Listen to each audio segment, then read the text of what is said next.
All right, so let's jump into Warner Brothers continuing to make the dumbest decisions of their dang career. Oh, jeez, some news just popped up while I was here. Garth Edwards will be directing the new Jurassic World movie. Oh, I gotta take a look at this. We've been waiting to see who the new director of this upcoming Jurassic World movie is. David Leitch was supposed to do it, and then he backed out. Okay, Garth Edwards. Okay, he did Rogue One. Let me see here. Franchise step into the shoes that were worn ever so briefly by Bullet Train filmmaker David Leitch, action director. So we knew they were going to get another action director.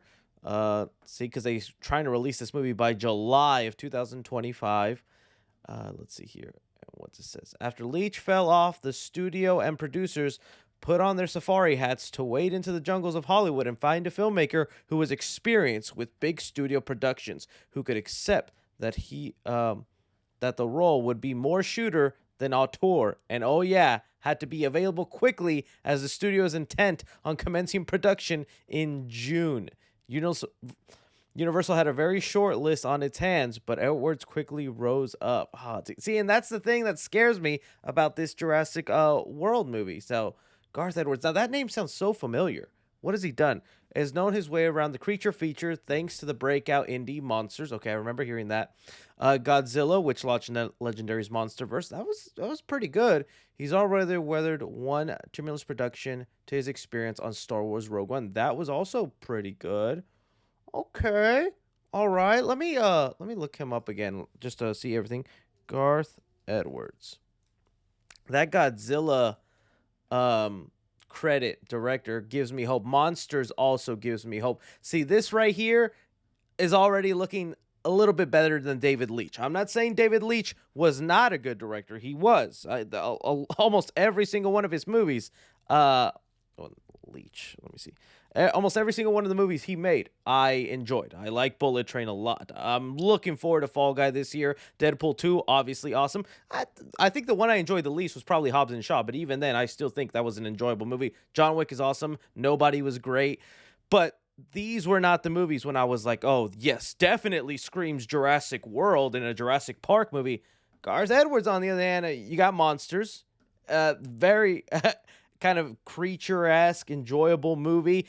Godzilla kind of speaks for itself, right? There's a big, giant monster going into a city. Yeah, Rogue One, I really enjoyed.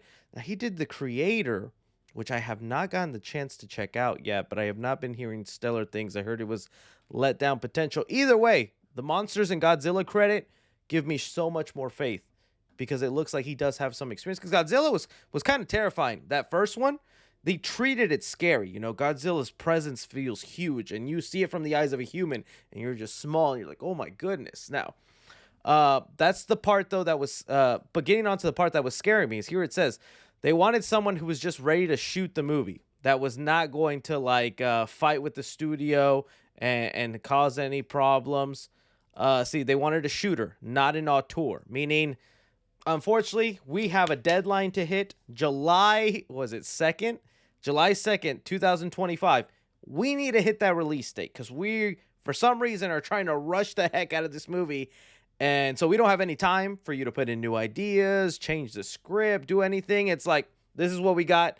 You either do it or you don't. And David Leitch said no thank you, but Garth Edwards is like, yeah, I could do it.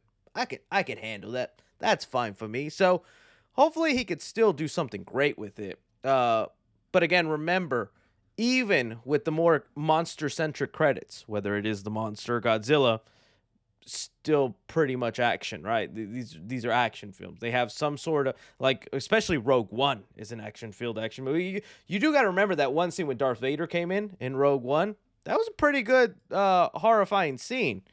There was some horror added to that, and that's what I really want out of my next Jurassic Park movie, is that there's a little bit of horror in there. There's a little bit of thriller in there. And like this scene, yeah, dude. You imagine some red lights and dinosaurs?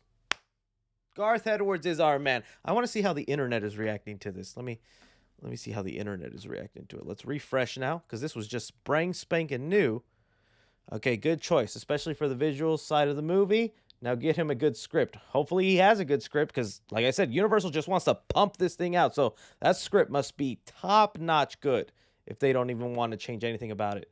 Let me see what my timeline is saying. I hate that on desktop you can't see quoted tweets. Of course not. Of course not. Okay, let's just go back. Reading what elder people say. Saga doesn't want to end. Excellent choice. Garth Edwards is outstanding in capturing scale, which is integral to this world. I really just hope the narrative can be just as impressive. Something Jurassic World trilogy struggled with. This man knows how to make a giant monster movie. He's perfect for Jurassic World. Yeah, like I see a lot of people are agreeing with me. This is a positive note in what so far has been kind of a scary note for Jurassic World, because I'm a big Jurassic Park fan. I love me them crazy dinosaurs, and the Jurassic World series was up and down. I really enjoyed that first movie. I think that first movie is fun. A lot of that is because of the theme park. It's finally open. Things go bad, and I love the Indominus Rex. What a badass villain monster. Kingdom, that was, I'm thinking of Planet of the Apes now. Jurassic Fallen Kingdom, there we go. It had its moments. I like the creative ideas they were throwing out there. I felt like the execution lacked a little bit, and that's where it really started to go off the rails. And then we got to Dominion, which to me, Dominion was just a complete disappointment. And that's the way you wrap up the series. It made the whole rest of the series feel like a bigger disappointment. And, you know, I go back to that moment in Dominion where it's see if I put it up. Jurassic World Dominion, where they're the Raptors are chasing Chris Pratt. And that to me is like the antithesis. That is not what Jurassic Park should be. This entire scene where Chris Pratt is like on a motorcycle going, that's Fast and Furious stuff. Get that out of my Jurassic Park movie. That does not belong in here. That should not be in here. I'm sure it's fun and it's blockbuster and it's action packed, but I think it's shooing away what Jurassic Park should be. I don't think it should be an action franchise. It can definitely have action elements. Like, think about like one moment that I think is a perfect example of action meets suspense.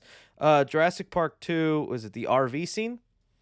Let me see. RV scene. The RV scene from Jurassic Park 2, I think is a really good example of like a tense action moment, right? If you remember in The Lost World, this one, not The Lost World, in the second is it The Lost World? It is The Lost World. I get the titles of the second and third one confused. But here, the thing's about to fall off the cliff. They have to get out. Then out of nowhere, two T-Rexes show up. They start pounding, and you're about to fall, and you're like, oh, what's about to happen? Action, suspense, and thrill. The awe is there. If this is what that new script is looking like, then please give me more of that kind of stuff. But if it's more of like the Dominion action scenes of raptors and motorcycles and cities and then daylight, you can keep it, Universal. I don't mind waiting 3-4 more years till you reboot the thing. And that's the thing also with it coming so soon. It's definitely connected to the last 3 Jurassic World movies. We're probably still set in a universe where dinosaurs are everywhere, right? You're going to work and you're driving on the freeway and you could see a raptor drive by and you're like, dang, they need to fix that. 1 Starbucks, please. Actually, no Starbucks. Let's make it a Dutch press. So I don't know. This honestly is a good move. I like it. I am happy with it. I think this gives me some hope that this will actually be an enjoyable movie, that they could do something with it. It must be good, right? If they're trying to rush it out so fast. Because I don't know why Universal needs to it needs to be released July 2025. If it doesn't happen, the world ends. It's like, we don't mind waiting 2026 as long as it's a good movie, Universal. So, I guess we'll wait and see. But that's the update we got now. Let me get back now to talk about that Batman Beyond movie.